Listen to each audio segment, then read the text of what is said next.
ஆண்டவரும் அருமை இரட்சகரும் ஆகிய இயேசு கிறிஸ்துவின் இனிய நாமத்தில் அன்பின் வாழ்த்துதலை தெரிவித்துக் கொள்கிறேன். இன்றைக்கு நாம் சிந்திக்க இருக்கிறதான வேத பகுதி கலாத்தியர் நிருபம் 5ஆம் அதிகாரம் 22வது வசனம். கலாத்தியர் 5ஆம் அதிகாரம் 22வது வசனம். ஆவின் கனியோ அன்பு, சந்தோஷம், சமாதானம், நீடிய பொறுமை, தயவு, நற்குணம், விசுவாசம். இங்கே நீடிய பொறுமை. இன்றைக்கு நாம் சிந்திக்க இருக்கிறதான தலைப்பு பொறுமையா இருங்கள். பொறுமை நம்முடைய வாழ்க்கையில மிக மிக அவசியமான ஒன்றாய் காணப்படுகிறது. பொறுமை இழந்தவன் புத்தியை இழந்தான் என்று சொல்லுவார்கள். பொறுமையை இழந்தவன் பொறுமை கடலினும் பெரிது என்று உலகத்தில் சொல்லப்படுகிறது. பொறுமை நம்முடைய வாழ்க்கையில மிகவும் அவசியமான ஒன்றாய் காணப்படுகிறது. இன்றைக்கு இந்த பொறுமை குறித்து வேதாகமத்தின் மூலமாக நாம் ஆராய்ந்து பார்க்கும் பொழுது எந்தெந்த காரியங்களில் நமக்கு பொறுமை அவசியமாய் காணப்படுகிறது என்பதை வேதாகமம் நமக்கு தெளிவாய் எடுத்து உரைக்கிறது. முதலாவது நாம் பார்க்கும்போது நீதிமொழிகள் 4ஆம் அதிகாரம் 13வது வசனத்தை நாம் வாசிக்கலாம். புத்திமதியை உறுதியாய் பற்றிக்கொள், அதை விட்டுவிடாது, அதை காத்துக்கொள், அதுவே உனக்கு ஜீவன். புத்திமதியை உறுதியாய் பற்றிக்கொள். புத்திமதியை ஏற்றுக்கொள்ள பொறுமையா இருக்க வேண்டும். இன்றைக்கு அநேகர் சொல்கிறதான புத்திமதியை நாம் ஏற்றுக்கொள்ளுகிற மனப்பக்குவம் அற்றவர்களாய் நாம் காணப்படுகிறோம். இன்றைக்கு அநேகர் சொல்கிறதான புத்திமதியை உதாசீனப்படுத்தி தள்ளி விடுகிறோம். அப்படியாக தள்ளிவிட்ட ஒரு மனுஷனுடைய வாழ்க்கையை குறித்து வேதாகமத்தில் நாம் வாசிக்கும் போது சாலமோனுடைய மகன் ரெகோபெயாமை குறித்து நாம் வாசிக்கிற வேளையிலே 1 ராஜாக்களின் புத்தகம் 12ஆம் அதிகாரம் 8வது வசனம் இப்படியாக சொல்கிறது. முதியோர் தனக்கு சொன்ன ஆலோசனை அவன் தள்ளிவிட்டு முதியோர் சொன்ன ஆலோசனை அவன் தள்ளிவிட்டான். அவன் முதியோர் சொன்ன ஆலோசனை தள்ளிவிட்டபடினாலே அவனுடைய ராஜ்ய பாரம் இழந்து போனவனாய் அந்த ராஜ்ய பாரத்திலே மேன்மை அற்றவனாய் காணப்படுகிறான். இன்றைக்கு அதே போல நாம் அநேகருடைய புத்திமதிகளை ஏற்றுக்கொள்ளாமல் தள்ளி விடுகிறோம். நமக்கு சொல்லப்படுகிறதான புத்திமதிகள் முதியோர்கள், ஊழியக்காரர்கள், இன்னும் தகப்பன்மார்கள், இப்படிப்பட்டவர்கள் முதியோர்கள் சொல்லுகிறதான ஆலோசனை நாம் தள்ளி விடுகிறோம். இன்றைக்கு நம்முடைய வாழ்க்கையில ஆலோசனை என்பது மிக மிக அவசியம் ஒன்றாய் காணப்படுகிறது. புத்திமதி என்பது நம்முடைய வாழ்க்கைக்கு நல்ல காரியங்களை எடுத்து சொல்லக்கூடியதான காரியமா இருக்கிறது. இன்றைக்கு அந்த புத்திமதிகளை ஏற்றுக்கொள்ளாதபடிக்கு நாம் தள்ளி விடுகிறோம். வேதம் கூட நமக்கு அநேக புத்திமதிகளை எடுத்து சொல்கிறது. ஆனால் அதை ஏற்றுக்கொள்வதற்கு மனம் நமக்கு இல்லாமல் போய் விடுகிறபடினாலே அதை நாம் தள்ளி விடுகிறோம். இன்றைக்கு இரண்டாவதாக பார்க்கும்போது ரோமர் 12ஆம் அதிகாரம் 12வது வசனத்தை நாம் வாசிக்கலாம். ரோமர் 12ஆம் அதிகாரம் 12வது வசனம். நம்பிக்கையிலே சந்தோஷமா இருங்கள், உபத்திரவத்திலே பொறுமையா இருங்கள், ஜெபத்திலே உறுதியாய் இருங்கள். இங்கே உபத்திரவத்திலே பொறுமையா இருங்கள். இரண்டாவதாக உபத்திரவத்திலே நாம் பொறுமை உள்ளவர்களா இருக்க வேண்டும். நமக்கு வருகிற உபத்திரவத்திலே நாம் பொறுமை உள்ளவர்களா இருக்க வேண்டும். இன்றைக்கு உபத்திரவம் என்று சொல்லும் போது நமக்கு நினைவுக்கு வருவது ஒரு மனுஷன். யார் என்றால் யோபு தான் நமக்கு முதலாவதாக நினைவுக்கு வருகிறார். யோபு தன்னுடைய வாழ்க்கையை பார்க்கும் போது அவருக்கு வந்த உபத்திரவத்தில் அவர் பொறுமையா இருந்தார். யோபுவை குறித்து நாம் பேசுகிறோம். அப்படிப்பட்ட உபத்திரவம் நம்முடைய வாழ்க்கையில வரும்போது நாம் பொறுமையா இருக்கிறோமா? சின்ன ஒரு உபத்திரவம் வந்தாலே நம்மளால தாங்கிக் கொள்ள முடியவில்லை. நாம் தேவனை தூஷிக்கிறோம், புலம்பிக் கொண்டிருக்கிறோம், நம்முடைய அநேக காரியங்களை பெணாத்தி கொண்டு இருக்கிறோம். உபத்திரவம் வரும்போது ஜெபம் பண்ண வேண்டும். உபத்திரவத்திலே பொறுமையா இருக்க வேண்டும். பவுலுடைய வாழ்க்கையை குறித்து நாம் பார்க்கும்போது பவுல் சொல்லுகிறார், நான் உபத்திரவப்பட்டது நல்லது, உபத்திரவத்தினால அநேக கற்பனைகளை கற்றுக்கொண்டேன். தேவனுடைய கற்பனைகளை நாம் கற்றுக்கொள்ள முடியும். உபத்திரவத்தின் மூலமாக தேவனுடைய அன்புக்குள்ளாய் நாம் போக முடியும். இன்றைக்கு உபத்திரவம் வருவது நல்லது. அந்த உபத்திரவத்திலே நாம் பொறுமை உள்ளவர்களா இருக்க வேண்டும். மூன்றாவதாக நாம் பார்க்கும்போது யாக்கோப் 1ஆம் அதிகாரம் 19வது வசனம்.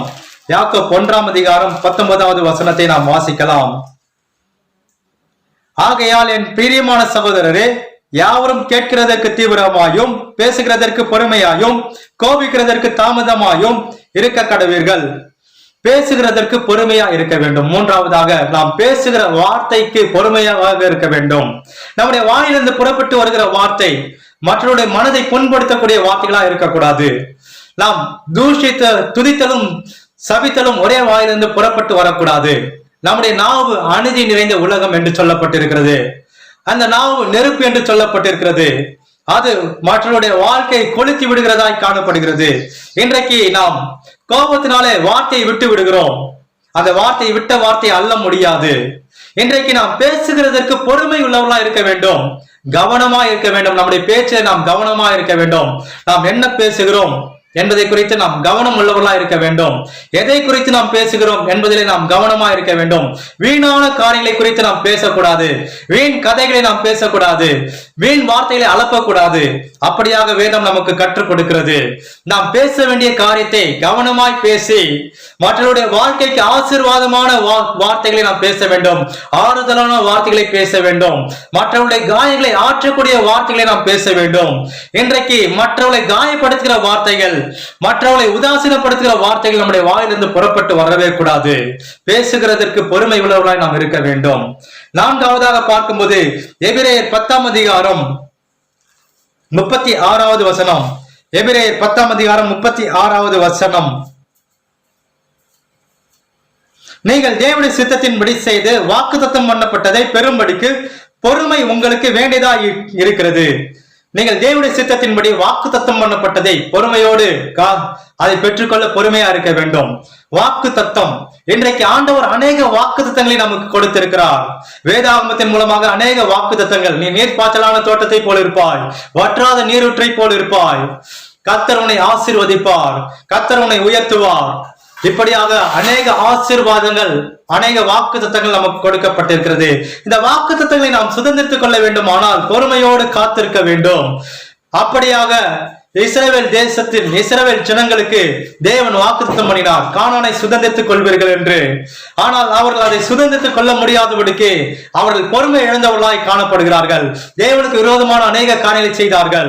இன்றைக்கு தேவன் நமக்கும் வாக்குத்தத்தம் பண்ணியிருக்கிறார்.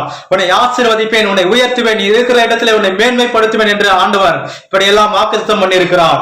ஆனால் நம் தேவனுடைய வாக்குத்தத்தத்தை அலட்சியம் பண்ணி அதை தள்ளிவிட்டு நாம் சுய சித்தத்தினாலே ஓடிக்கொண்டிருக்கிறோம். நம்முடைய சுயத்தினாலே அநேக காரியங்களை செய்து கடன்காரர்களாய் மாறி விடுகிறோம்.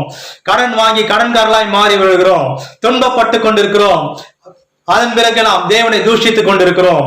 இன்றைக்கு வாக்குத்தத்தம் பண்ணப்பட்டதை நாம் சுதந்திரித்துக் கொள்ள வேண்டும்.